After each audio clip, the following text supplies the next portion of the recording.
September 28th, daylight. The monsters have overtaken the city. Somehow, I'm still alive. And so it is that we find ourselves at the end of the trilogy. This series of videos has been rather fun for me to make, but unfortunately it seems we'll be ending on a slightly sour note. Resident Evil 3 is in an odd spot for a lot of players. Some fans consider the original one the best in the series, with some of the best map design and controls of the original run, with just as many other players finding it rather bland and a bit samey, or have never even played it at all.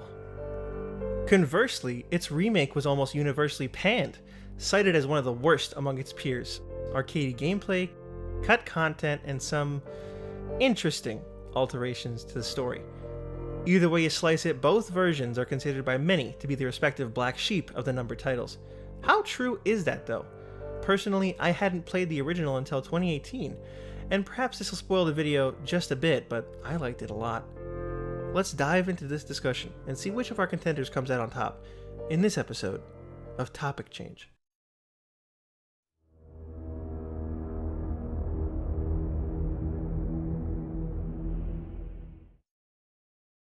I'll reiterate my point from the previous video here to mention that the gameplay between the two iterations varies rather wildly. Although the 1999 release saw fit to stick with fixed cameras and our beloved tank controls, the remake, as its predecessors had opted for, switched to a style more reminiscent of Resident Evil 4 and beyond. The camera finds itself neatly tucked behind the player's shoulder, and gunplay is altered to focus on precise aiming rather than simply needing to be looking in the right general direction. The change in style allows the game to be a little bit more threatening. In the original PS1 era, enemies had to be limited in scope or difficulty due to the weaker hardware and unique camera angles.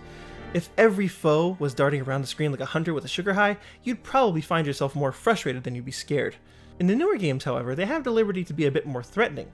Zombies are still slow and lumbering, sure, but they feel much more like a threat than an animated obstacle. That isn't to say the original games were easy, not by a long shot. In fact, I'd say in most instances they were a bit harder. I think the key difference between the two is what enemies actually mean from a game design standpoint. I like to think of the fixed camera games as puzzle horror, where sometimes the puzzle is whether or not to waste bullets on a specific enemy. If it's a high traffic area, you risk taking hits more often by keeping the enemy alive and weaving through, but if you're short on healing supplies or that creature is particularly aggressive, it might be worth it to free up your path. The newer games aren't pushovers either, however. Just because you have the freedom of aiming at a foe's head, legs, or any other bits and bobs doesn't mean you'll make your mark. The zombies in this game are incredibly slippery, sometimes to an almost comical degree. I suppose it makes sense given that they are half-rotted corpses, and it adds a level of tension that you can't really get rid of. Even if I land this headshot, will it be enough to put this guy down? Resident Evil 3's remake also sports a hefty few difficulty modes, a trend that plenty of modern games have gotten into the habit of. I like to think of hardcore as the closest experience to classic difficulty you can get. It's got sturdy enemies and decently scarce supplies, but it does feel a bit more relaxed, thanks to saving being a free resource, as well as the abundance of autosaves. Maybe it's just me, but something about the threat of losing a lot of progress because you are hoarding increments feels like a staple of the series. I remember many a moment when I was young in Resident Evil 1 and 2 where I had to pause the game, try to remember the exact route through a room filled with enemies, and simply book it. Sometimes you weave through and get that save in, and other times, well... An interesting alteration to the difficulty is the inclusion of bonus higher levels of challenge upon completing the game. Inferno and Nightmare are serious contenders for some of the toughest bits of gameplay the series has in store, offering remixed item locations, late game enemies right from the jump, and much lower health on your end. Booting up a game on one of these modes though, it becomes abundantly clear that these are not for the faint of heart.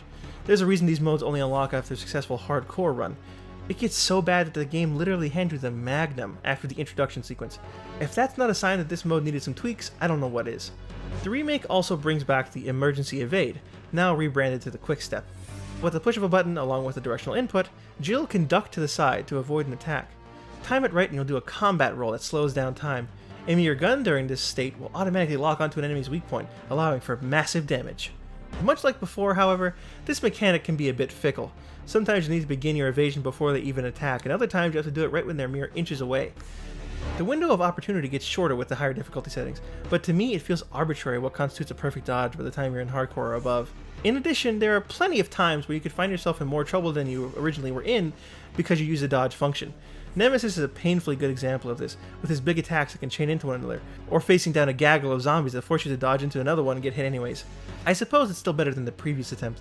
In the original, you had to aim, use your weapon, or attempt to reload just before an enemy attacked. If you time it right, you'll either move out of the way, or push the enemy down depending on the situation. It's a pretty poor implementation of a defense mechanic, so much so that it's essentially not worth trying for. Sometimes you get it on accident, and other times it's like a switch is flipped, and you'll move around like Neo from the Matrix. I think it might have to do with the enemy type. Zombies don't have many attack animations, so much as they just kind of latch on when they get close. The subtypes like hunters or dogs have much more obvious tells. I suppose it would be good to bring up the other playable character briefly, as dedicating a section to him feels a little frivolous. Carlos Oliveira isn't granted his own campaign or anything, but there's a few sections where you get to play as the suave South American. He's bulkier, sturdier, and a bit more well-equipped to deal with a breakout. In the original, he plays fairly similar to Jill, but he definitely gets more personality in the remake. No voice match found. Voice match? What kind of sci-fi bullshit is this? For one, his quick step is replaced with a shoulder bash that, if timed correctly, will transfer into this anime protagonist punch. It's a little silly, but I'd be lying if I said I didn't have fun punching the skin off a hunter or two to save bullets. His sections aren't as tense for the same reasons, but they're not total buzzkills either. Just because he lugs around a big machine gun doesn't mean he's invincible. And I think the developers knew that handing out such a powerful weapon needed some punishment. Both sections featuring Carlos have at least twice the enemies in almost every room. Reminds me a bit of later titles in the ways you don't want to remind people of, but it's a neat change of pace.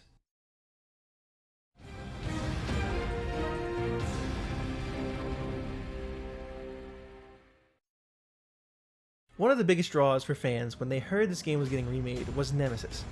Being the titular character in the original game, he had a lot of hype surrounding him. Despite that, it seems his incorporation into events has received a mixed response.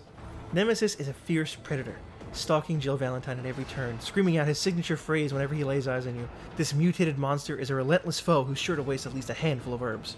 If you look at it hard enough though, you'll find that he isn't actually that present during the remake's events. In the early portions of the game, he can hound you pretty freely, which will severely punish too much backtracking. After you pass the downtown area though, he only shows up for scripted sequences. Boss fight here, cutscene chase there, and he's gone. In addition, he can only show up in the downtown area once you finish getting circuit breakers online for the subway, which means for half of that very short segment, he's nowhere to be seen. That being said, I think generally his encounters are well done. He can certainly put on the pressure during the one section he's allowed to freely roam, and seeing him interact with zombies by simply brushing them out of the way is intimidating in its own way. One thing I think would have been really cool would be to see him use that parasite ability during the actual gameplay, rather than just in one cutscene. Not only would it add to the pressure, but it would also punish you for leaving too many zombies alive, or maybe even allow them to introduce some sort of callback corpse burning mechanic to ensure he doesn't have any minions to use. Speaking of his abilities, fighting him in-game can vary from tense and exciting to a vaguely frustrating mess. As I mentioned before, his attacks come in rapid-fire bursts once he closes in, which means just one out-of-place dodge will put you in a world of hurt. Combat with him in the original is about the same level difficulty-wise, though I found narratively he fulfills a much more active and threatening role. Since the game gives you the option of running away at most opportunities, taking a deep breath and charging towards him in a fight can feel pulse-pounding and intense, and for your efforts you can get some really cool stuff once he stops moving. There's an entire weapon you can only get if you defeat him enough times. The upgraded pistol is a fantastic addition. It makes manning up to face him feel seriously rewarding. You get rewards in the remake too, just not very good ones. Similar to the Tyrant in Resident Evil 2, who had all of his rewards completely stripped away from the remake, Nemesis drops little more than chump change if you take him to his knees. What's worse, it's way easier to do it too. On Hardcore and below, a single grenade will floor him.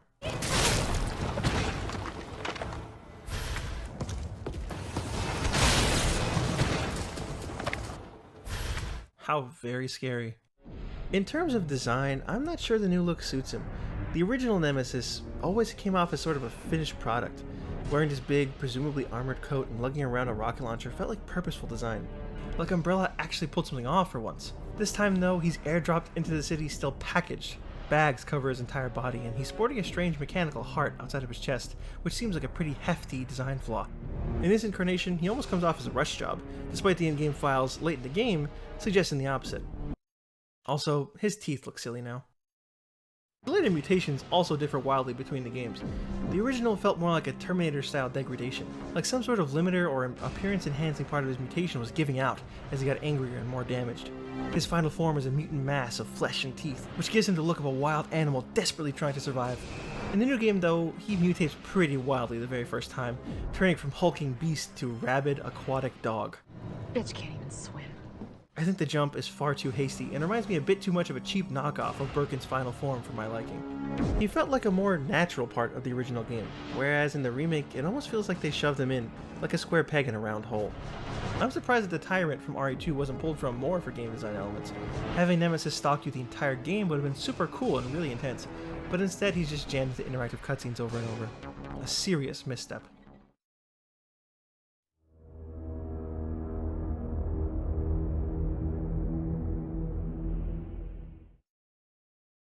Now that we've gotten most of the gameplay stuff out of the way, I wanted to talk a bit more about the superficial parts, the locations, the story, the outer layer of a Resident Evil game that makes it particularly memorable. First, I want to take a look at the locations the game takes place in. The varied destinations can help keep the game from getting stale, but a lot of players seem to think a bit too much reimagining was done here. In the original, the game takes you through about 6 or 7 locations. You've got the city proper, which is split into uptown and downtown, the police station, the clock tower, the park, followed by a brief visit to the hospital as Carlos, and finally, the Dead Factory. Each of these sections also sports little mini set pieces.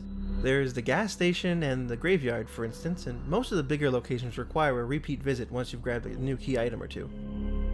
Taking a look at the remake, however, you can see the list is shortened, and what remains in those sections is also cut down. There's the city itself, which is halved to only downtown, a trip through the sewer, then you swing by the police station as Carlos, followed by a single arena outside the clock tower, followed by the hospital with Carlos, followed by the warehouse, which is connected to the laboratory known as Nest 2.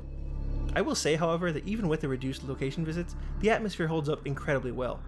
The design team did an incredible job making the city feel lived in and truly alive, or rather, undead, I suppose. The visuals in the original are no slouch either, feeling that touch more desolate looking, which in my opinion helps sell the aesthetic the game is going for. But maybe I'm just a sucker for PS1 graphics. In the original, it's implied that the outbreak has already reached fever pitch, whereas we can see the city devolving in the opening moments of gameplay during the remake. The biggest clue to this is probably the amount of humans you actually run into. Alongside Stars' very own chicken heart that you see in both versions, you also run into Robert Kendo for a brief scene, and a few of the Umbrella mercenaries we see are given a bit more personality. Speaking of Umbrella, Carlos and his gang seem to have rounded up a hefty sum of civilians, at least enough to fill a train car or two anyway. In the original, you only run into 4, maybe 5 civilians during the earliest stages of the game, and they're all in some serious trouble. Speaking of trouble, we ought to move on to our next section.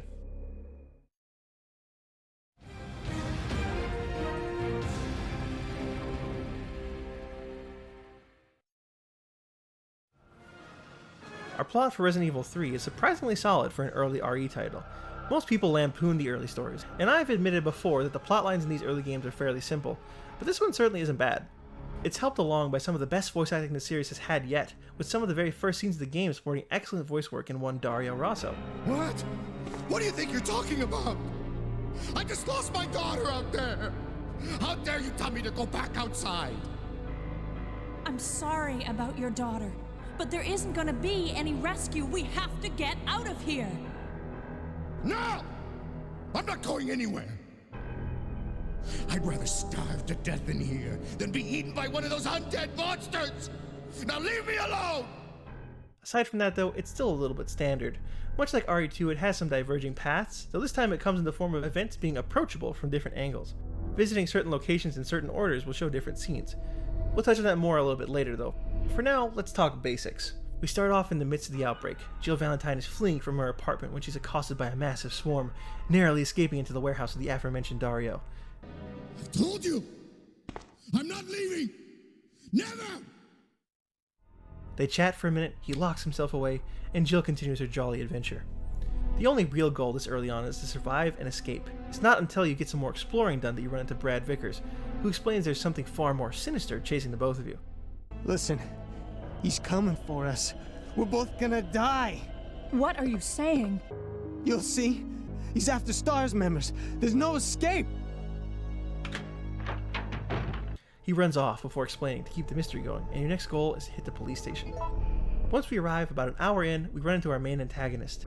Nemesis leaps into the scene to finish off a wounded Brad, and we're introduced to the original RE3's unique mechanic: live selection. During certain cutscenes, the screen will flash, and 2 options will appear on screen with limited time to choose between them. Once you select your option, Jill will perform the action, and the plot changes ever so slightly. I really like the idea of this mechanic, and also appreciate that you never die explicitly from choosing something. Usually the different options will net different rewards, show different cutscenes, or provide additional context. Failing to choose either option occasionally can kill you outright, though sometimes it'll simply return you to play in the midst of whatever danger you already landed yourself in. For instance, if you decide to drag your feet in this scene, you get an extra encounter with Nemesis where Carlos chips in. It's one of the only times the two of you fight together, and it's hidden in what's technically supposed to be the lack of a choice. Kinda nifty, huh? This was a fantastic addition to the game. It adds that little touch of replay value that'll make you want to come back. If I would have jumped down, what hidden treasure could have been found? If I simply took Nemesis down instead of running away, would he have hounded me as much? Some of these questions have simple answers, sure, but the fact that the game even gives you the question is a major plus. Switching gears for a second, we can contrast this opening with what Remake Jill goes through. After some cool, oddly relevant opening cutscenes, we get a brief nightmare sequence before gaining control of Jill in her apartment. We learn she's not in the best spot mentally, and her efforts to expose Umbrella have gone belly up. It's not long after this that Nemesis immediately is upon us. We get a lengthy chase scene, which ends in our introduction to Carlos. This is a breakneck pace. By the time you're thrust into the wider world, you've cleared about twice the runtime of the original's plot. This could easily be a midpoint sequence, and instead it's shoved onto us the moment we start. Resident Evil 2 has a similarly fast-paced opening.